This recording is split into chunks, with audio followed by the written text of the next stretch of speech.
Hello everyone. तो इस chapter का जो लास्ट लेक्चर था उसमें हम लोग कुछ एडवांस टॉपिक वगैरह देखे थे।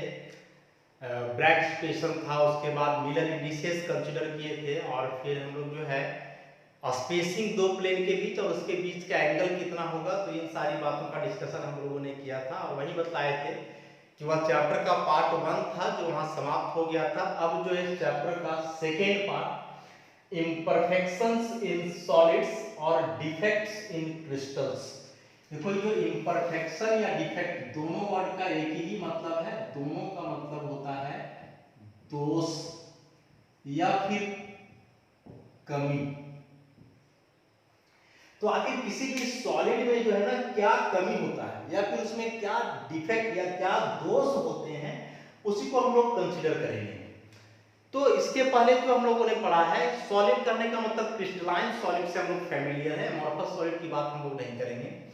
तो देखो क्रिस्टलाइन सॉलिड के बारे में मैंने क्या बताया था कि क्रिस्टलाइन सॉलिड में जो कंस्टिट्यूएंट पार्टिकल्स होते हैं ना, उनका एक ऑर्डर्ड अरेंजमेंट होता है थ्री डायमेंशनल स्पेस में, और उसी ऑर्डर्ड अरेंजमेंट को हम लोग क्रिस्टल लैटिस बोल रहे थे। और उस क्रिस्टल लैटिस में जो पार्टिकल्स का पोजीशन होता था, जिस पोजीशन पे कंस्टिट्यूएंट पार्टिकल्स होते थे उस क्रिस्टल का, उस पोजीशन को हम लोग लैटिस पॉइंट बोलते थे। अब यदि कोई क्रिस्टल में, पूरे क्रिस्टल में एक ही जैसा यूनिट सेल हो, मतलब पूरे क्रिस्टल में या तो सिंपल क्यूबिक यूनिट सेल हो या तो बॉडी सेंटर्ड हो या फिर कोई भी यूनिट सेल हो, लेकिन पूरे क्रिस्टल में यदि एक ही यूनिट सेल हो, एक टाइप का यूनिट सेल हो और सारे लैटिस पॉइंट्स भी सेम हो, तो उस टाइप के क्रिस्टल को बोला जाता है परफेक्ट क्रिस्टल या आइडियल क्रिस्टल। क्या बताया कि वैसा क्रिस्टल जो जिसमें पूरे क्रिस्टल में एक ही टाइप के यूनिट सेल हो और सारे क्रिस्टल में लैटिस पॉइंट्स भी एक समान हो, तो वैसे क्रिस्टल को हम लोग परफेक्ट क्रिस्टल या फिर आइडियल क्रिस्टल बोलेंगे। लेकिन जो इस टाइप का क्रिस्टल होता है ना, मतलब परफेक्ट या आइडियल क्रिस्टल, वह क्रिस्टल एग्जिस्ट करता है 0 केल्विन टेम्परेचर पे। यही एक प्रॉब्लम है कि जो परफेक्ट या आइडियल क्रिस्टल होते हैं उनका एग्जिस्टेंस 0 केल्विन टेम्परेचर पे होता है। अब रूम टेम्परेचर तो हम लोग का होता है 25 डिग्री सेल्सियस, केल्विन में बदलोगे तो 273 जोड़ दो तो कितना हो गया 298 केल्विन। तो रूम टेम्परेचर है 298 केल्विन, लेकिन जो आइडियल क्रिस्टल है, आइडियल क्रिस्टल जो होते हैं वे एग्जिस्ट करते हैं 0 केल्विन टेम्परेचर पे। तो 0 केल्विन टेम्परेचर पे आइडियल है, लेकिन जो नॉर्मल टेम्परेचर होता है रूम टेम्परेचर वह है 298 केल्विन। तो देखो इसके तुलना में टेम्परेचर कितना ज्यादा है, तो जाहिर सी बात है कि इस टेम्परेचर पे वह क्रिस्टल आइडियल के फॉर्म में एग्जिस्ट नहीं करेगा। कोई भी टेम्परेचर जो 0 केल्विन से ज्यादा हो, तो एबव 0 केल्विन टेम्परेचर होता क्या है कि क्रिस्टल में जो ऑर्डर्ड अरेंजमेंट होता है ना, उनके पार्टिकल्स का, कंस्टिट्यूएंट पार्टिकल्स का, उस ऑर्डर्ड अरेंजमेंट में कुछ डेविएशन आ जाता है। जैसे मान लो कि यह एक क्रिस्टल है, इसमें जो है पार्टिकल का अरेंजमेंट इस प्रकार से एक ऑर्डर में है कि सारे पार्टिकल कॉर्नर पे, मान लिया ऐसा ऐसा। तो जो इस टाइप का ऑर्डर्ड अरेंजमेंट है यह 0 केल्विन टेम्परेचर पे ही एग्जिस्ट करने वाला है। यदि टेम्परेचर 0 केल्विन से अधिक हो तो इस केस में यह अरेंजमेंट ऐसा ऑर्डर नहीं रहता है, बल्कि इस अरेंजमेंट में कुछ डेविएशन आ जाते हैं। डेविएशन आने का मतलब क्या होगा कि सपोज पार्टिकल का पोजीशन इधर उधर हो जाए, अभी पार्टिकल कॉर्नर में है, अभी कॉर्नर में ना रह करके यहां आ जाए, हो सकता है कि यहां आ जाए, ऐसा। तो ये जो अरेंजमेंट में डेविएशन हो रहा है ना, अरेंजमेंट बिगड़ रहा है, इसी डेविएशन को हम लोग बोलते हैं डिफेक्ट्स इन क्रिस्टल, या इसी डेविएशन के चलते जो है क्रिस्टल में डिफेक्ट आता है, क्रिस्टल का इम्परफेक्शन हो जाता है। तो क्या बताया कि 0 केल्विन टेम्परेचर पे कोई भी क्रिस्टलाइन सॉलिड जो है आइडियल फॉर्म में एग्जिस्ट करेगा। आइडियल फॉर्म में एग्जिस्ट करने का मतलब हुआ कि पूरे क्रिस्टल में एक जैसा यूनिट सेल होगा, सारे लैटिस पॉइंट भी एक ही समान होंगे। लेकिन यदि टेम्परेचर 0 केल्विन से अधिक हो तो उस केस में जो पार्टिकल्स का अरेंजमेंट है उसमें कुछ डेविएशन आ जाता है, और उस पार्टिकल्स के अरेंजमेंट का जो डेविएशन है उसके चलते क्रिस्टल में एराइज होता है डिफेक्ट या इम्परफेक्शन। अभी जो ऑर्डर्ड अरेंजमेंट में जो डेविएशन आया ना, मतलब क्रिस्टल में जो डिफेक्ट आया है, तो इस डिफेक्ट के चलते क्रिस्टल का ना केवल प्रॉपर्टी चेंज करता है बल्कि कभी कदार उसमें कुछ नए प्रॉपर्टीज भी आ जाते हैं। मतलब क्रिस्टल परफेक्ट है तो उसका जो प्रॉपर्टी है तो है ही, लेकिन यदि उसमें डिफेक्ट आ जाए तो जाहिर सी बात है कि जो पहले से प्रॉपर्टी है उसमें कुछ डेविएशन हो जाए, प्रॉपर्टी चेंज कर जाए। मतलब पहले से यदि इलेक्ट्रिसिटी का बहुत बढ़िया कंडक्टर है तो डिफेक्ट आने के बाद हो सकता है कि वह कंडक्टिविटी उसका थोड़ा डिक्रीज कर जाए। यह बोल रहा है कि कभी कदार क्या होता है कि प्रॉपर्टी ना केवल चेंज करता है बल्कि कभी कदार नए प्रॉपर्टीज भी आ जाते हैं। मतलब मान लो कि क्रिस्टल आइडियल है तो उस दरमियान वह कलरलेस है, लेकिन डिफेक्ट आ जाने के बाद वो कलर्ड हो गया। या ऐसा मान लो कि क्रिस्टल जब परफेक्ट है, आइडियल है, तो उसमें इलेक्ट्रिसिटी का कंडक्टर नहीं है, लेकिन डिफेक्ट आ जाने के बाद वह इलेक्ट्रिसिटी का कंडक्टर हो जा रहा हो। तो क्रिस्टल में डिफेक्ट आने के चलते ना केवल उस क्रिस्टल का प्रॉपर्टी चेंज करता है बल्कि कभी कदार उस क्रिस्टल में कुछ नए प्रॉपर्टीज भी आ जाते हैं। तो कैसे किस प्रकार का डिफेक्ट एराइज होगा एक क्रिस्टल में और उस डिफेक्ट एराइज होने के चलते क्या चेंजेज आएंगे उनके प्रॉपर्टीज में उस क्रिस्टल का, या फिर क्या नया प्रॉपर्टी आएगा, वही सारी बातों को आगे हम लोग डिस्कस करेंगे। तो सबसे पहले जाने कि एक क्रिस्टल में कितने प्रकार के डिफेक्ट हो सकते हैं।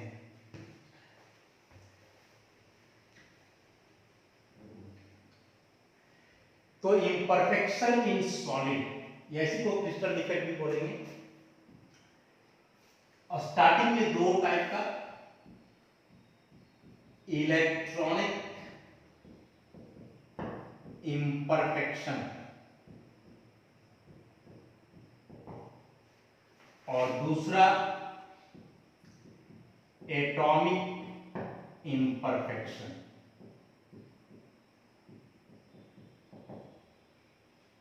इलेक्ट्रॉनिक इम्परफेक्शन वैसे ये एटॉमिक इम्परफेक्शन आओगे तो इसका फिर अलग अलग क्लासिफिकेशन है। एक यहां पॉइंट डिफेक्ट, फिर लाइन डिफेक्ट, फिर vacancy defect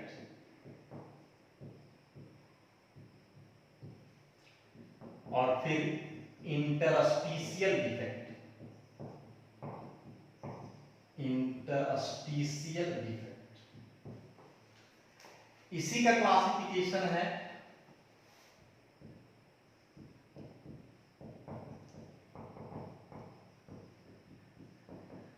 stoichiometric defect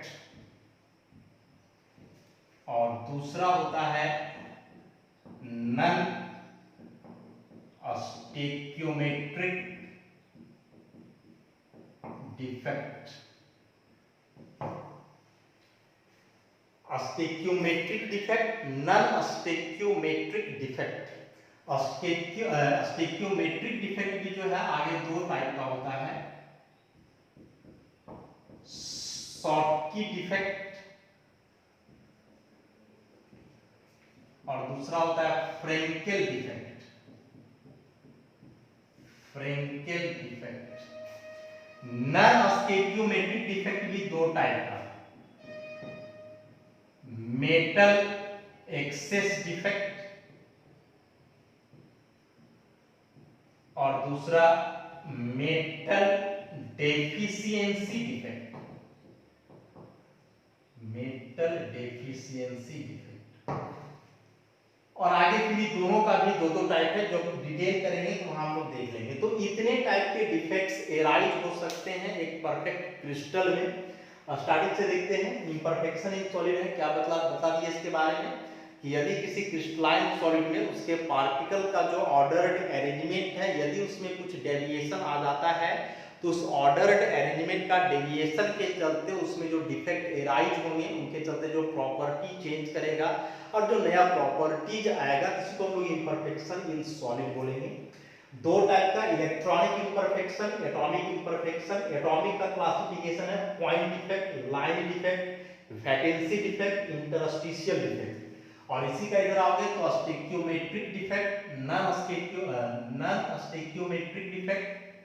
stoichiometric defect का फिर दो है, शॉटकी डिफेक्ट, फ्रेंकेल डिफेक्ट। शॉटकी पढ़ेंगे इसको, फ्रेंकेल डिफेक्ट और नॉन स्टेक्योमेट्रिक डिफेक्ट का भी दो है, मेटल एक्सेस डिफेक्ट और मेटल डेफिशिएंसी डिफेक्ट। आगे जाओगे तो दोनों का भी दो दो क्लासिफिकेशन है, तो जब इन सारे टॉपिक्स को हम लोग डिटेल करेंगे तो फिर जानेंगे। फिलहाल कुछ शुरुआत के जो है उनके बारे में हम लोग देखते हैं। सबसे पहला इलेक्ट्रॉनिक इंपरफेक्शन। तो देखो इंपरफेक्शन का मतलब डिफेक्ट। तो यदि किसी क्रिस्टल में डिफेक्ट आया हो, किसके चलते? इलेक्ट्रॉन के चलते, तो इसको हम लोग बोलेंगे इलेक्ट्रॉनिक डिफेक्ट। और उस इलेक्ट्रॉन के चलते जो डिफेक्ट आया है उसके चलते उस सॉलिड का यदि प्रॉपर्टी चेंज करे तो इलेक्ट्रॉनिक इंपरफेक्शन के अंतर्गत उसको हम लोग रखेंगे। तो इलेक्ट्रॉनिक इंपरफेक्शन मतलब यदि किसी सॉलिड में, किसी क्रिस्टल में डिफेक्ट इलेक्ट्रॉन के चलते आया हो तो उसको इलेक्ट्रॉनिक इंपरफेक्शन बोलेंगे। जैसे जो सिलिकॉन और जर्मेनियम सेमीकंडक्टर्स का काम करते हैं। सेमीकंडक्टर के बारे में आप लोग सुने होंगे, फिजिक्स में पढ़ोगे या फिर इस चैप्टर में भी आगे हम डिटेल में बताएंगे उसके बारे में।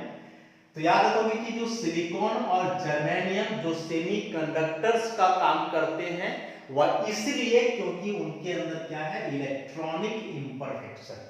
तो इलेक्ट्रॉनिक इंपरफेक्शन के चलते सिलिकॉन और जर्मेनियम सेमीकंडक्टर का काम करेंगे, एन और पी टाइप सेमीकंडक्टर। इसको आगे हम लोग डिटेल करेंगे कि सिलिकॉन और जर्मेनियम आखिर कैसे एन और पी टाइप सेमीकंडक्टर के जैसे वर्क करेंगे, या फिर एन और पी टाइप सेमीकंडक्टर क्या होता है। फिलहाल यहाँ से हम लोग यही याद रखेंगे कि सिलिकॉन और जर्मेनियम जो सेमीकंडक्टर्स का काम करते हैं वह इलेक्ट्रॉनिक इंपरफेक्शन के चलते, मतलब उनके अंदर इलेक्ट्रॉन का अरेंजमेंट में कुछ डेविएशन आता है, इसीलिए। अगला आता है एटॉमिक इंपरफेक्शन। तो एटॉमिक इंपरफेक्शन मतलब यदि एटम मतलब जो उसमें कंस्टिट्यूएंट पार्टिकल है, एटम, मॉलिक्यूल या फिर आयन, तो उसके अरेंजमेंट के चलते यदि कोई डेविएशन हो तो वह कहलाएगा एटॉमिक इंपरफेक्शन। इलेक्ट्रॉन के चलते हो इलेक्ट्रॉनिक इंपरफेक्शन, और यदि उसके एटम के अरेंजमेंट के चलते कोई डेविएशन या डिफेक्ट आया हो तो कहलाएगा एटॉमिक इंपरफेक्शन। अब इसमें जो ये चार है इसको हम लोग डिटेल करेंगे।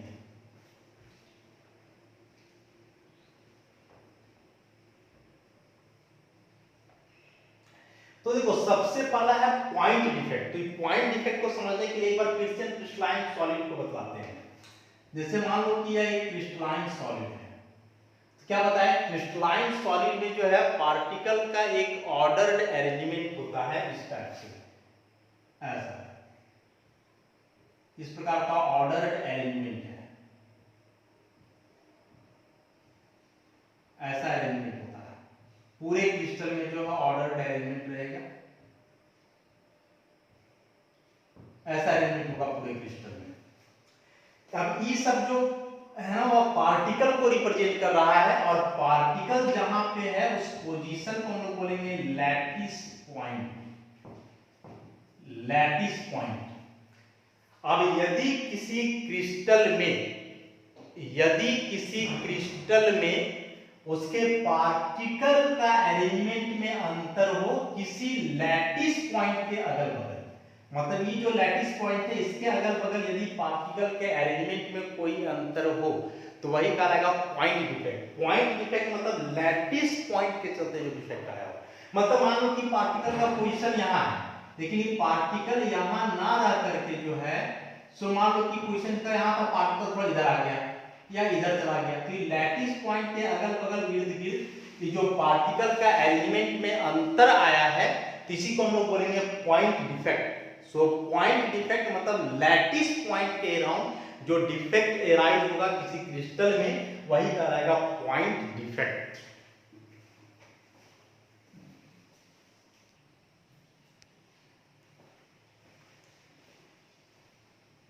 तो देखो पॉइंट डिफेक्ट के बारे में भी बता दिए कि यदि किसी क्रिस्टल में कोई लैटिस पॉइंट के अराउंड अरेंजमेंट में इरेगुलरिटी आ जाए, अरेंजमेंट अनियमित हो जाए, इरेगुलर हो जाए, तो उस डिफेक्ट को हम लोग बोलेंगे पॉइंट डिफेक्ट। अब देखो इस क्रिस्टल में देखोगे ना तो ये जो लैटिस पॉइंट का जो कंस्टिट्यूएंट पार्टिकल का एलिमेंट है, ये जो लैटिस पॉइंट बन रहा है बहुत सारे रोज में बन रहा है। मैंने इसको मान लिया हम लोग यदि फर्स्ट रो, इसको मान ले सेकेंड रो, वैसे ही हुआ थर्ड रो, ये हुआ फोर्थ रो, ऐसे। तो ये जो पार्टिकल्स का एलिमेंट होता है अलग अलग रोज में, तो अलग अलग रोज में वैसे लैटिस लैटिस पॉइंट्स भी होंगे। तो यदि पूरे क्रिस्टल में कोई एक लैटिस पॉइंट के इर्द गिर्द अरेंजमेंट में इरेगुलरिटी आए तो कहलाएगा पॉइंट डिफेक्ट। लेकिन यदि हर एक रो में लैटिस पॉइंट के अगल बगल अरेंजमेंट में कुछ डेविएशन आ जाए तब उसको हम लोग बोलेंगे लाइन डिफेक्ट।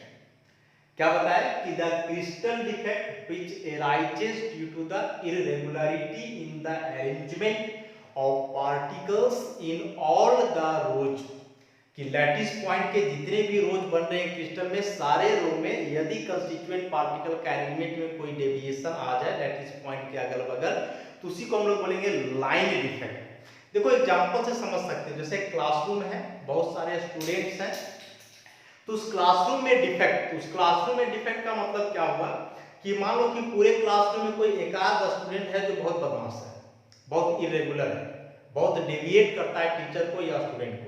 तो यदि एक स्टूडेंट का वैसा हाल है तो उसको हम लोग बोलेंगे पॉइंट डिफेक्ट। लेकिन मान लो कि हर एक बेंच में एक एक बच्चा बदमाश है, हर एक बेंच में एक एक स्टूडेंट बदमाश है, तो फिर उसको हम लोग बोलेंगे लाइन डिफेक्ट।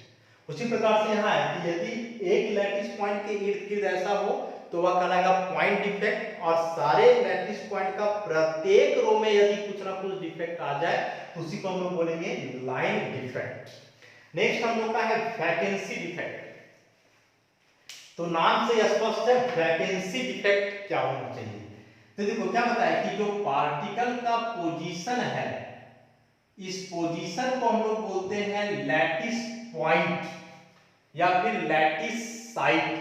पार्टिकल यहाँ है, अब मान लो कि क्या हो कि जो पार्टिकल यहाँ है वो पार्टिकल यहाँ से गायब हो जाए, हट जाए, ऐसा तो हट जाएगा तो यहाँ खाली जगह क्रिएट हो जाएगा, वैकेंट जगह क्रिएट हो जाएगा, ऐसा वैकेंट साइट बन जाएगा। और यही वैकेंट साइट के चलते इसको हम लोग बोलेंगे वैकेंसी डिफेक्ट। मतलब यदि किसी क्रिस्टल डिफेक्ट में उसका कोई कंस्टिट्यूएंट पार्टिकल क्रिस्टल लैटिस को छोड़ दे तो वहां वैकेंट स्पेस क्रिएट हो जाएगा, वैकेंसी क्रिएट हो जाएगा, और इसी को हम लोग बोलेंगे वैकेंसी डिफेक्ट। तो the crystal defect in which some constituent particles are absent from their normal lattice points, कि वह क्रिस्टल डिफेक्ट जिसमें कुछ पार्टिकल्स अपने नॉर्मल लैटिस पॉइंट से गायब हो, एब्सेंट हो, तो वहां खाली जगह क्रिएट होगा, और उसी को हम लोग बोलेंगे वैकेंसी डिफेक्ट। अब देखो वैकेंसी डिफेक्ट करने का मतलब कि यहाँ पार्टिकल रहा ही नहीं, तो पार्टिकल का संख्या कम हो जाएगा उस क्रिस्टल में, और पार्टिकल का संख्या कम होने का मतलब हुआ कि उस क्रिस्टल का मास कम हो गया, और मास कम हो जाने का मतलब हो जाएगा कि उसका डेंसिटी भी डिक्रीज कर जाएगा, क्योंकि डेंसिटी का जो फॉर्मूला हम लोग जानते हैं मास बाय वॉल्यूम, तो वॉल्यूम तो सेम रहा ना इतना, लेकिन मास कम हो गया। क्यों? क्योंकि यहाँ का पार्टिकल जो है यहाँ से निकल गया। आखिर एक यूनिट सेल का या कोई क्रिस्टल का मास कितने के बराबर होता है, तो जिसमें उसके उस क्रिस्टल में जितने कंस्टिट्यूएंट पार्टिकल्स हैं, सारे पार्टिकल्स का मास यदि जोड़ दिया जाए तो पूरे क्रिस्टल का मास निकल जाएगा। अब चूंकि यहाँ पार्टिकल का संख्या ही कम हो जा रहा है तो मास भी कम हो जाएगा, और मास कम हो जाने से उसका डेंसिटी भी डिक्रीज कर जाएगा। तो याद रखोगे कि वैकेंसी डिफेक्ट से क्या होता है, क्रिस्टल का डेंसिटी डिक्रीज कर जाता है। एग्जामिनेशन में क्वेश्चन आता है, चारों डिफेक्ट दे देगा, बोलेगा चारों में से कौन सा डिफेक्ट है जो क्रिस्टल के डेंसिटी को घटा देता है, तो याद रखोगे वैकेंसी डिफेक्ट। नेक्स्ट है इंटरस्टिशियल डिफेक्ट। इंटरस्टिशियल डिफेक्ट क्या है, तो इसके बारे में बताए हैं कि देखो क्रिस्टल में जो सब पार्टिकल का अरेंजमेंट है, तो अरेंजमेंट के बीच जो देखे ना सब खाली जगह जो क्रिएट हो रहा है, यही सब खाली जगह को हम लोग क्या बोलते हैं, इंटरस्टिशियल वॉइड, या इसी को हम लोग बोलते हैं इंटरस्टिशियल साइट, ऐसा। तो अब क्या होगा इंटरस्टिशियल डिफेक्ट में, देखो क्रिस्टल में जो पार्टिकल का पोजीशन होता है उसको तो हम लोग लैटिस पॉइंट बोलते हैं, जहां पार्टिकल को रहना है। लेकिन यदि कोई पार्टिकल इस लैटिस पॉइंट में ना रह करके, मतलब लैटिस पॉइंट में जो पार्टिकल है वो तो है, लेकिन यदि कोई पार्टिकल इस खाली जगह को आकर के ऑक्यूपाई कर ले, इंटरस्टिशियल वॉइड को ऑक्यूपाई कर ले, इंटरस्टिशियल साइड को ऑक्यूपाई कर ले, तो इसी को हम लोग बोलेंगे इंटरस्टिशियल डिफेक्ट।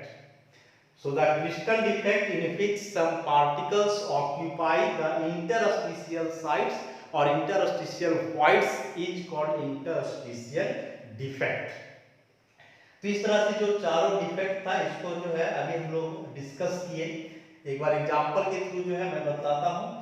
जैसे पॉइंट डिफेक्ट के बारे में क्या बताया कि कोई क्लासरूम है, उसमें बहुत सारे स्टूडेंट्स हैं, यदि पूरे क्लासरूम में कोई एक स्टूडेंट के चलते डिस्टरबेंस आता हो, मतलब एक स्टूडेंट बदमाश हो, तो वह कहलाएगा पॉइंट डिफेक्ट। यदि प्रत्येक बेंच में एक स्टूडेंट बदमाश निकले तो कहलाएगा लाइन डिफेक्ट। अब देखो क्लासरूम में स्टूडेंट जो बेंच पे बैठे हुए हैं तो उनका वो पोजीशन जहां बेंच पे बैठे हुए हैं तो उस पोजीशन को हम लोग बोलेंगे उसका लैटिस पॉइंट। अब मान लो कि कोई स्टूडेंट जो है अपने जगह पे बैठे हुआ है, वहां से उठ करके बाहर चला जाए, मतलब लैटिस पॉइंट को छोड़ दे, तो जहां बैठा हुआ था वहां खाली जगह क्रिएट हो जाएगा ना, वैकेंसी क्रिएट हो जाएगा, तो उसको हम लोग बोलेंगे वैकेंसी डिफेक्ट, जब कोई स्टूडेंट अपने जगह को छोड़ करके क्लासरूम से बाहर चला जाए। अब देखते हुए कि क्लासरूम में जैसे मान लो कि जो है दो रो में अरेंजमेंट है बेंच और डेस्क का, एक रो ऐसे है एक रो ऐसे है, बीच में जगह खाली रहता है। कि जो बीच में जगह खाली है इसको लोग बोल सकते हैं इंटरस्टिशियल वॉइड या इंटरस्टिशियल साइड। अब मान लो कि कोई स्टूडेंट आया तो आप बेंच डेस्क पर ना बैठ करके वहां नीचे में बैठ गया, खाली जगह में, मतलब इंटरस्टिशियल साइड को ऑक्यूपाई कर लिया, तो this is called interstitial defect. इसमें से वैकेंसी डिफेक्ट के चलते डेंसिटी डिक्रीज करता है। अब जो आगे सब हम लोग लिखे ना, Schottky defect, Frenkel defect, metal excess, metal deficiency, और इसके पहले स्टेकियोमेट्रिक और नॉन स्टेकियोमेट्रिक डिफेक्ट, इन सारे डिफेक्ट को बहुत डिटेल्स में पढ़ना है जो आगे का लेक्चर्स में हम लोग कंसीडर करेंगे। तब तक के लिए धन्यवाद।